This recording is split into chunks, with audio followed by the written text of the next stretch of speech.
The following KQED production was produced in high definition.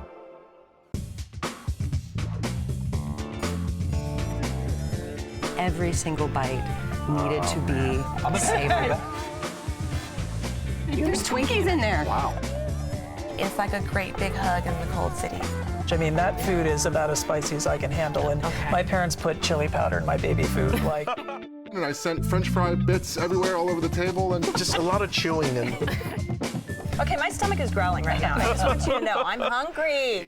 Check Please Bay Area is brought to you by the members of KQED and by Oakland International Airport. Now you can enjoy some of your local favorites when you travel to and from the Bay Area. Fly Oakland International. It's your airport. Charitable Auto Resources, urging you to donate your car to KQED's Vehicle Donation Program to help raise funds for quality public broadcasting. IRG, with thousands of natural stone surfaces, all in stock today. IRG Brisbane, Dublin, or online at marblecompany.com. Locally owned and operated for 24 years, Amici's East Coast Pizzeria serves up a taste of the Northeast's distinctive Italian fare at their 12 Bay Area locations. Open daily for a quick business lunch or an evening meal out with family and friends, Amici's offers homemade pastas, fresh salads, and pizzas cooked in traditional brick ovens, with many vegetarian, vegan, and gluten-free options. Menu and locations can be found at amicis.com. Amici's, proud to support KQED.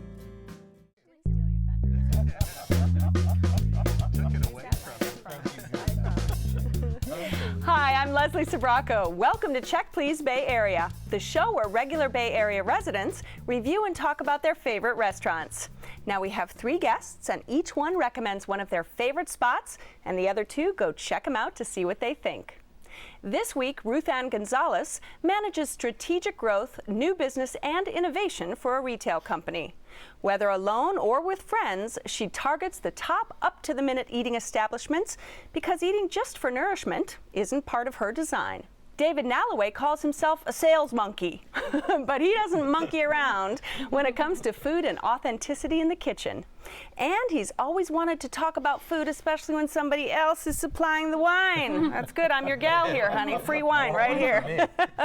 But first, technology trainer and support specialist Scott Phillips sets all things professional aside to relax in his hometown with close, ample, and free parking. His spot has a seasonal menu that doesn't park food on the plate long enough to get a ticket. For perfectly prepared local ingredients, he steers his car to Harts Avenue in Danville, where he dines at the Peasant and the Pear.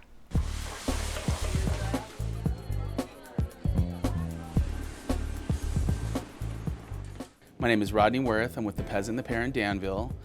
We specialize in California Mediterranean cuisine, and we specialize in food that takes a lot of time and a lot of love. Our name, the Peasant The Pear, came about from peasant cuisine that we emphasize, and the pear orchards being in San Ramon in the Bishop Branch area was once the world's largest pear orchards. So we added the 2 together and we have the Peasant and the Pear. So our whole philosophy is simple food, taking really simple ingredients, cooking them perfectly, season them correctly, and serve them to you, and hope you're very happy. On our bar, it's a top shelf bar. All of our drinks are seasonal. We try to use the fresh fruits and vegetables of the season to create everything for our drinks. Our main drink is the Peartini, which has a salt roasted pear, and we make our own pear liqueur here. Our wine list is definitely California dominated, and we do pair up a lot of the sauces with the wines by the glass for each of the dishes. Our success is due to our customers. We do have a cult following, and they are the best to us. A lot of our diners are now our friends. They share holidays together, family, friends. This is a place that we have a lot of fun with, and we just have a great time being in Danville.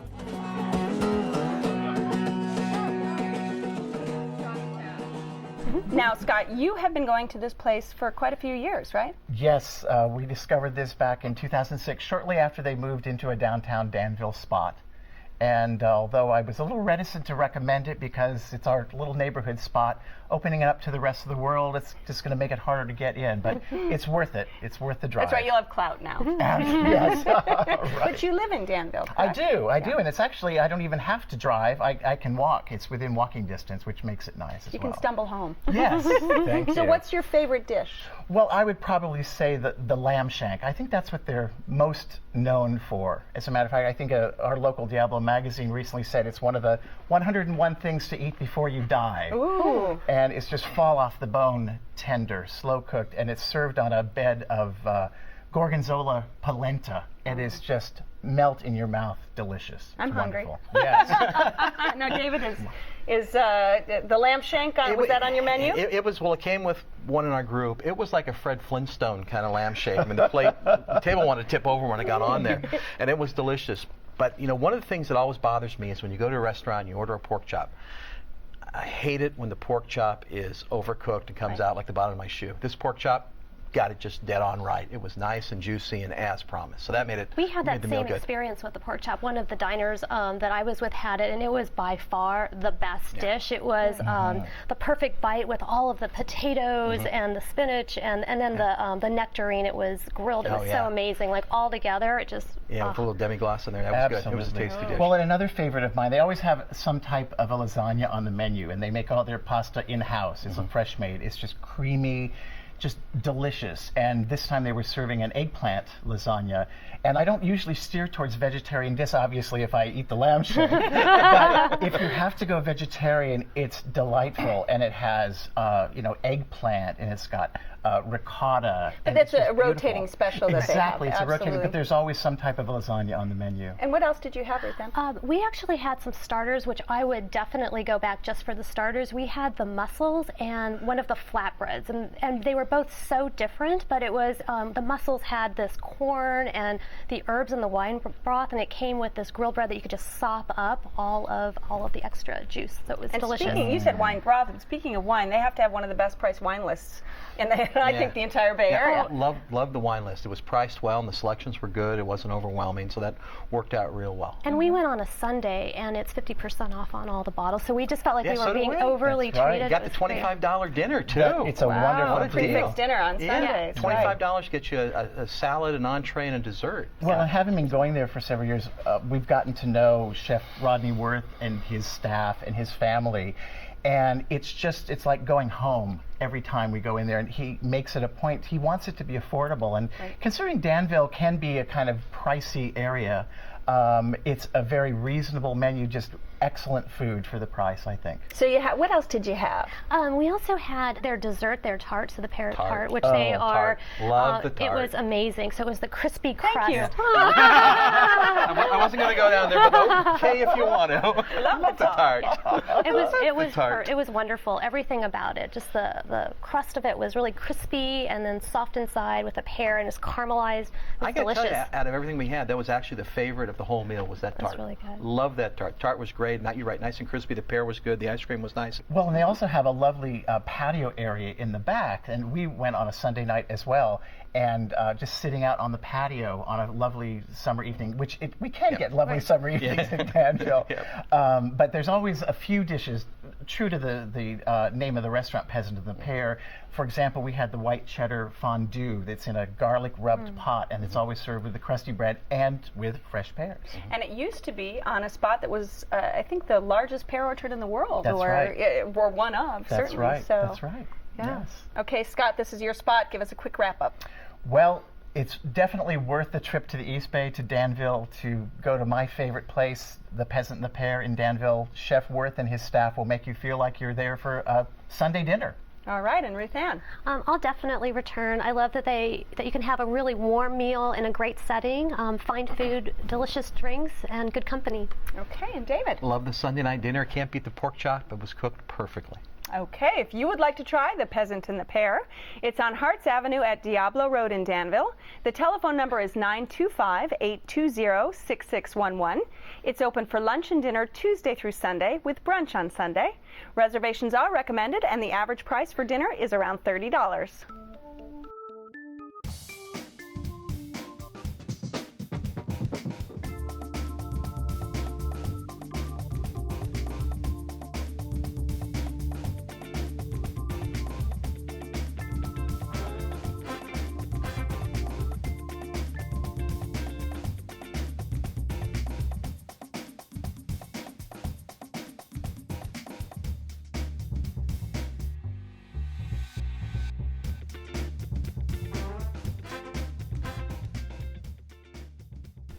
Ruth Ann's space sheds a previous incarnation as a fast food fry joint to emerge as a low-key, eco-friendly, even cool spot.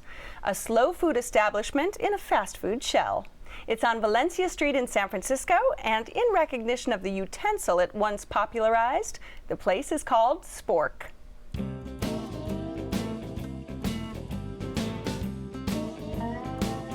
My name's Bruce Spinn. I'm the chef owner of Spork Restaurant, and we serve eclectic American food. Spork opened in 2007. We came across this KFC that was up for lease, and there was nothing in here except the old fryers and the hoods, and we were excited to do slow food in a fast food shell. The philosophy here at Spork is serving seasonal food in a fresh, fun atmosphere. We try to be as green as we can. We use sustainable produce and meats, and we recycle our fry oil into biodiesel, and we compost as much as we can, up to 70%. The history of this room has been, an industrial chicken fryer, basically. And so for the first 4 years, we never served chicken in here. We wanted to give chicken a break. Part of that philosophy led into our menu planning, trying to entertain people with what we thought was fun and quirky, and some pairings that might have been unusual, but it seemed to take off. So here at Spork, I feel that we're making serious food, but at the same time not taking ourselves too seriously.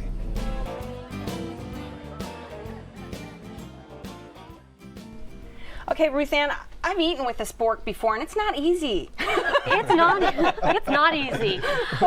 But this is really one of my favorite restaurants in the city, and what I love about it is, for me, all of the elements really come together. They've used what used to be an old Kentucky Fried Chicken space and really turned it into a comfort food, and it's just absolutely wonderful. They use local, fresh ingredients. They really take care to bring in local neighborhoods into their coffees that they use, their ice creams for dessert. So it's just a really wonderful space with great food. It's really gourmet, upscale comfort food. A little bit, yeah, and they take a little spin on what might be traditional comfort food. My favorite dish there is the steak stroganoff. So for me, I'm really obsessed with that perfect bite. And when I think about Spork, it's the marriage of all those flavors and the ingredients, and they all come together. And in this one, you have the Kobe bavette steak with a little bit of gnocchi and the mushroom, and it's got a balsamic flavor. But really, what puts it over the top is the horseradish cream, and together it's just perfect. Would go great with this Cabernet Sauvignon. Definitely. You were shaking your head over there. It was. I got to tell you, that's probably the first time that building's ever had good fried chicken in it. the fried chicken was great, but I got to back up to the server we had, who, honest to goodness, was the best server I've had in. I think I said I've been eating in restaurants in the Bay Area for 30, 40, 50. I know, exactly. I enjoyed it. Erin was delightful. And she got slammed. We went on a Sunday night. I think they lit the free food light out in front, and a server called in sick. She got slammed with 9 tables all at once and took care of us unbelievably well. The wine service was great. Loved the wine list. Had the donkey and the goat. Had to try it twice to see if I liked the donkey or goat. They do a lot of local wines too. Delicious. Yeah, nice. But it was, other than getting past my 16-year-old niece, the fact that milkshake wasn't misspelled on the menu. It is a MILF shake. So anybody who can have fun with that and have a MILF shake, you know that you're going to have a good time. And that's what they do with the menu. There's lots of fun things like that. They've got the pot brownie, which is very sinfully yummy, but they've got all these really cool names. And the burgers. The burgers. That's what they're known for. Well, we were served by Erin also, and I agree with you. Wonderful service, and the kitchen did get backed up a little bit. And I noticed as we were leaving, it's right near the Marsh Theater, and I think that could have something to do with the timing of eating. But I had the scallops, and I love scallops. They were beautifully seared. They were not rubbery. They were a little gritty was the only downside, but they were delicious. So well prepared. Yeah. It was. There was one thing that still, out of all the restaurants we went to and talked about, there was one thing out of Spork that by far and away is my favorite thing I've had eaten in a long time, and I've made it at home. And I'm a guy who likes, real simple and just a couple ingredients. And they did a bruschetta with just some smashed avocado, a little bit of citrus, and the white anchovies, a piece of pickled red pepper on top. unbelievable. Tell me about some of the other dishes that you The other enjoy. dish, there's two other dishes that I really like. One is the ahi poke, and it's served on a, did you try that? It's served on a crispy rice, and it's got the ahi poke, but then what's really nice is it has the sesame oil, and then there's this habanero vinaigrette that just all blended together. It feels so light and so healthy. Mandarin oranges in there too. Yeah, it was it's a really, nice really twist. nice. I mean, you could tell the chef's got chops. I mean, it really shows in what it is. Yeah, the other one that I really love is the cauliflower and the calamari unite.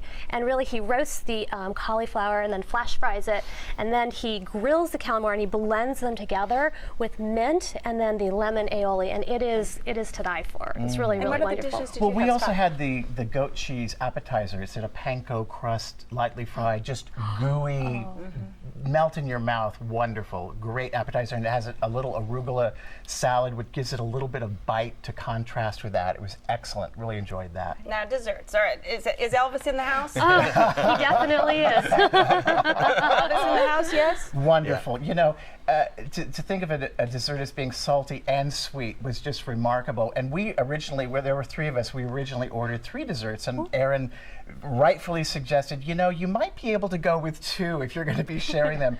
The Elvis Has Left the Building was just out of this world wonderful. And the sauces underneath, you're eating the dessert and then you get to those homemade sauces down at the bottom, the caramel sauce. What I love is the warm peanuts on top, because they just make that salty sweet crunch, and it just all kind of comes together. And the bonus that we really didn't talk about is that they have good hearts for their local neighborhood and the environment. So it's really a great restaurant and a true gem. All right, and David. Great spot for a middle-aged white guy from Moraga. Got to bring the stingy brim hat, maybe get a few more tattoos, and I'll be there. Loved everything about it. Would definitely make a run to go back there. It was a kick. And Scott. Well, they've shed their KFC background and transformed this into a wonderful, upscale, hip, energetic restaurant that I would definitely go back to when I was in the area. Okay, if you would like to try Spork, it's on Valencia at Hill in San Francisco. The telephone number is 415-643-5000. It's open every day for dinner with brunch on Sundays. Reservations are recommended, and the average dinner tab per person without drinks is around $30. America is now the largest wine-consuming nation in the world, and with rising wine sales come the gadgets to go with them. But what do you really need? Here are some of the basics that I use daily. First, a foil cutter to cleanly slice the foil and get to that cork. Once you have the cork, what's the best corkscrew? Well, everyone should have a waiter's friend. It's very simple and easy. But for speed, I open a lot of bottles of wine, I go for a lever pulse corkscrew. In one simple motion, you open the bottle of wine. Once the bottle is open, you can add a bottle collar to prevent drips and enjoy your wine. Cheers.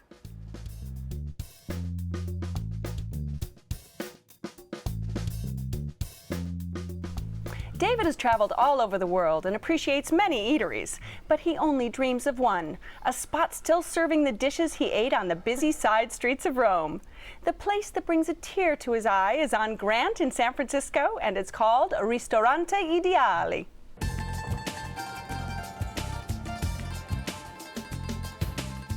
My name is Maurizio Bruschi. I'm the chef and owner of Ristorante Ideale.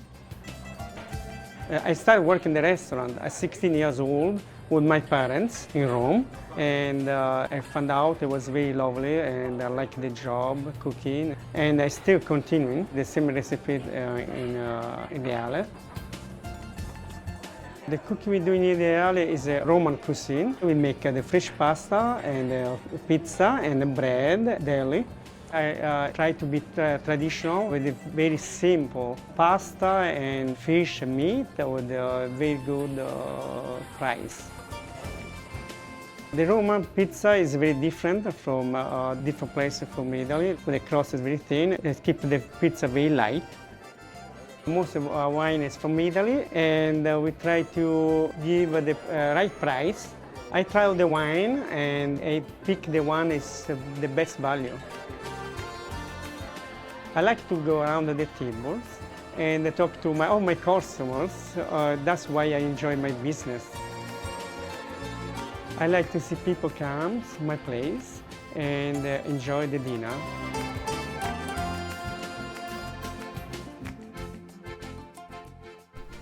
David, you're crying over here. Let me get some tears for you. Sorry. What is it about this restaurant that does that to you? It is. There's so many great restaurants in the Bay Area and and around the state to go to, but there's very few that take me to a different spot.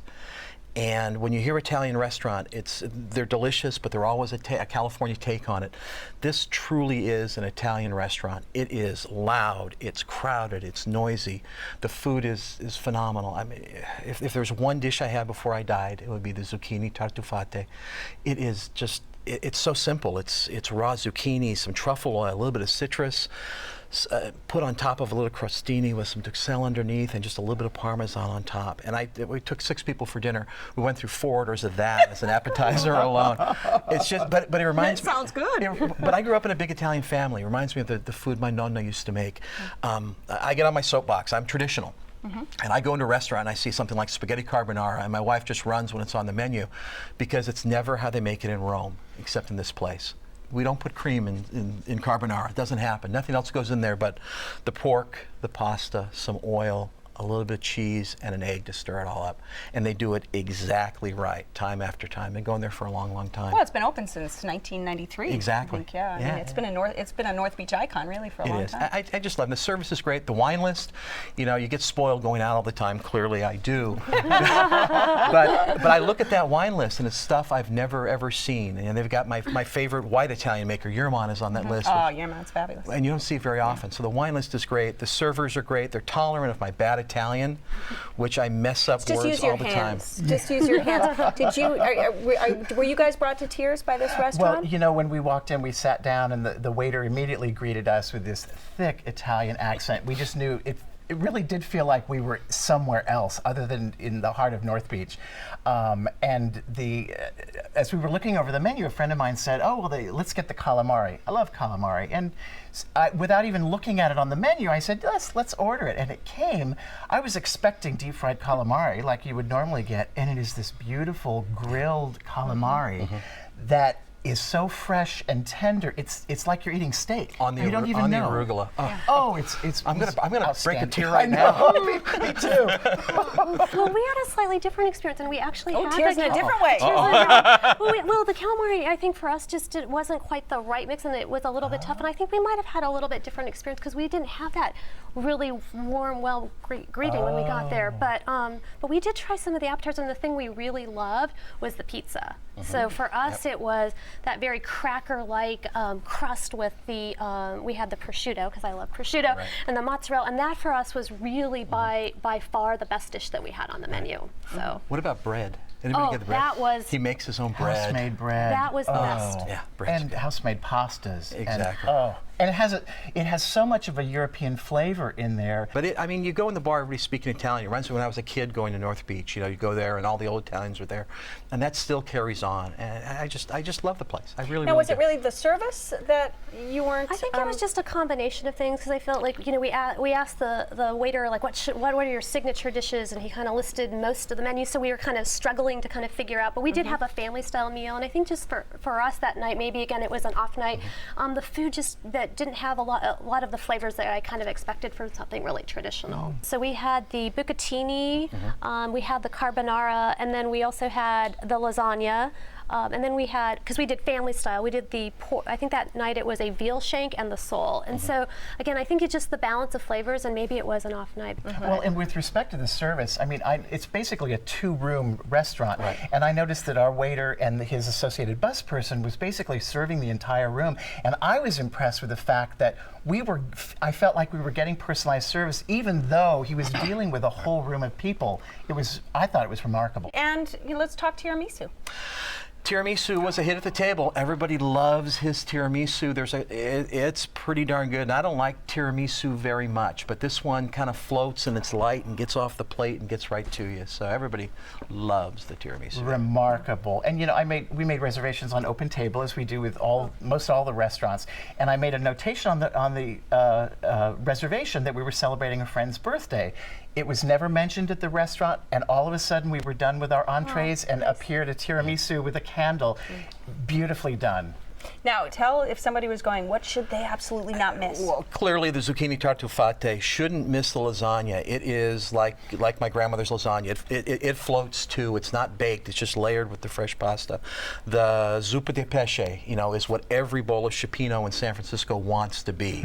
I mean, it was one of the people with us had never, it had you bad have to try cioppino. that next time. That and the zucchini. It sounds like that and the zucchini. It is. By the time all the seafood's gone, everybody's sopping it up with the bread over and over and over. Right. Now, this is your restaurant. Wrap it up for us, David. Sure. I think that if you want to take a step back and leave San Francisco and go to a place that's got a sense of some other place, this is the spot to go. The food is fresh. They make all their pastas. It's noisy. It's a train wreck, but it always works out for the best. Yeah, right. Ruth Ann? I think for one dish I probably wouldn't return, but if you are there, I would definitely try the pizza. Okay. And Scott? Wow, it's great to know another great unknown spot, well, unknown to me anyway, in North Beach. Go for the calamari, grilled calamari. It's out of this world. All right, if you would like to try Ristorante Ideale, it's on Grant at Vallejo in San Francisco. The telephone number is 415-391-4129. It's open for dinner every day. Reservations are recommended, and the average tab per person without drinks is around $30. I want to thank my fabulous guests on this week's show. We featured Scott Phillips, who introduced us to the Peasant and the Pear in Danville, and Ruth Ann Gonzalez, who used a knife and a fork at Spork in San Francisco. And finally, David Nalloway and Ristorante Ideale, a taste of Rome in the city of San Francisco. Don't forget that you can visit our website at kqed.org/checkplease to add your thoughts and comments on today's show. You'll find more details on all the restaurants featured, and you can watch or download this or any of the more than 80 shows we've recorded so far. You can also read my notes on the wines we're drinking today, and if you really want to stay in touch, you can find us on Facebook and Twitter. So don't forget to join us next time when 3 new guests will recommend their favorite spots right here on Check Please Bay Area. I'm Leslie Sbrocco, and I'll see you then. Cheers, everyone. Cheers. That was fun. This show is available in high definition, Comcast On Demand, and via podcast. For additional information on the restaurants featured, to comment, or to apply to be on the show, go to our website at kqed.org/checkplease. Check Please Bay Area is brought to you by the members of KQED and by Amici's East Coast Pizzeria's 12 locations specialize in the delivery of authentic thin crust pizzas, pastas, and salads to Bay Area companies of all sizes. Professional staff deliver one order at a time direct from their kitchens to your business. Whether it's for an important meeting, a thank you for employees, or a quick meal option, Amici's can provide freshly made food for groups from 2 to 2,000. Menu and locations can be found at amicis.com. Amici's, proud to support KQED. IRG, with thousands of natural stone surfaces, all in stock today. IRG Brisbane, Dublin, or online at marblecompany.com. Charitable Auto Resources, urging you to donate your car to KQED's Vehicle Donation Program to help raise funds for quality public broadcasting. Oakland International Airport. Check us out on Facebook to see what's new at OAK. Fly Oakland International. It's your airport.